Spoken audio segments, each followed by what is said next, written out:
Non, je suis venu d'abord pour m'assurer que la formation se passe dans de bonnes conditions et surtout pour exprimer les encouragements et le soutien du gouvernement et de l'ensemble des autorités à la CENI, aux formateurs, aux prestataires de la Commission électorale nationale indépendante et particulièrement aux opérateurs de saisie.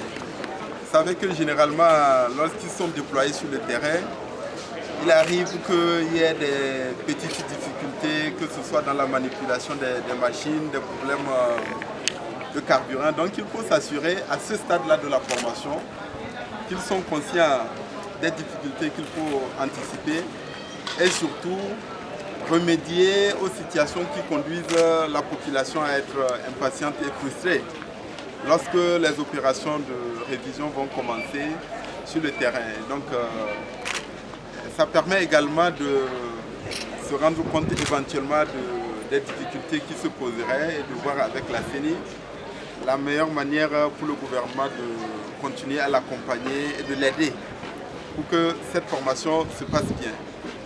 Les élections, c'est aussi les ressources humaines, c'est effectivement des machines. Il est important que ce soit le matériel, la logistique, que les compétences et les ressources humaines, que chaque aspect du processus électoral soit bien au point. Et c'est le rôle du gouvernement en tant qu'accompagnateur du processus électoral de veiller à ce que s'il devait y avoir des difficultés, qu'on puisse les anticiper et les régler à temps. Alors, d'après ce que vous venez de voir sur le terrain, est-ce que vous êtes confiant? Est-ce qu'ils seront prêts à la fin de cette formation-là? Mais c'est à l'œuvre qu'on voit l'artisan. C'est vrai que certains des opérateurs de saisie ou des techniciens avec lesquels j'ai échangé sont confiants, ils rassurent. Et ils sont contents de la formation qu'ils sont en train de recevoir. Beaucoup d'entre eux, sinon la plupart, ont déjà opéré dans le cadre de recensement électoral ou de révision des listes électorales.